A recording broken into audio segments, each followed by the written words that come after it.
Israel நாடு இப்போது வரலாறு காணாத ஒரு ராணுவ நெருக்கடியை சந்தித்துக் கொண்டிருக்கிறது. அந்நாட்டின் முக்கிய எதிர்க்கட்சித் தலைவர் யாயிர் லாபிட், இஸ்ரேல் அரசாங்கம் நாட்டை ஒரு மிகப்பெரிய பாதுகாப்பு பேரழிவை நோக்கி அழைத்து செல்கிறது என்று பகிரங்கமாக குற்றம் சாட்டியுள்ளார். தொலைக்காட்சியில் பேசிய அவர், இஸ்ரேல் ராணுவம் தனது எல்லையை தாண்டி நீடிக்கப்பட்டுள்ளது, போர்க்களத்தில் வீரர்களை காயங்களுடன் அப்படியே கைவிட்டுள்ளது அரசு என்று கடுமையான விமர்சனத்தை முன்வைத்துள்ளார்.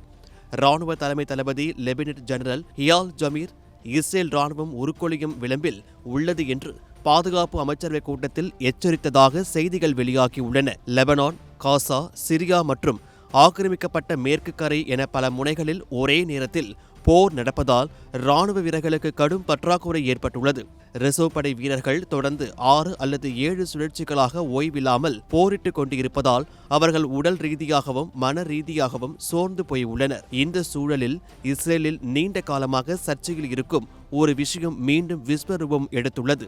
இஸ்ரேல் உருவான 1948ஆம் ஆண்டில் இருந்தே அல்ட்ரா ஆர்த்தடாக்ஸ் ஹைரடி யூத சமூகத்தை சேர்ந்தவர்களுக்கு இராணுவ சேவையிலிருந்து விலக்கு அளிக்கப்பட்டுள்ளது. அவர்கள் யூத மத நூல்களை படிப்பதற்காக முழு நேரத்தையும் செலவிடுவதால் கட்டாய இராணுவ சட்டத்திலிருந்து தப்பித்துக் கொள்கிறார்கள். ஆனால் இப்போது வீரர்களுக்கு பற்றாக்குறை ஏற்பட்டுள்ளதால் அரசாங்கம் கோழைத்தனமாக இருக்கக்கூடாது, ஹாரடி சமூகத்தைச் சேர்ந்தவர்களையும் உடனடியாக இராணுவத்தில் சேர்க்க வேண்டும், இராணுவத்திற்கு வராதவர்களை கைது செய்ய வேண்டும் என்று யாயிர் லாபிட் ஆவேசமாக கோரிக்கை விடுத்துள்ளார். இஸ்ரேல் இராணுவ பேச்சாளர் பிரிகேடியர் ஜெனரல் எஃப் ட்ரஃப்ரின், லெபனானின் எல்லையில் பாதுகாப்பு வளையத்தை உருவாக்க கூடுதல் வீரர்கள் தேவை என்பதை ஒப்புக்கொண்டுள்ளார். ஒரு பக்கம் போர் உக்கிரமடைந்து வரும் நிலையில் உள்நாட்டில் வீரர்களின் பற்றாக்குறை மற்றும் ஹாரடி சமூக பிரச்சினை இஸ்ரேலுக்கு மிகப்பெரிய தலைவலியாக மாறியுள்ளது.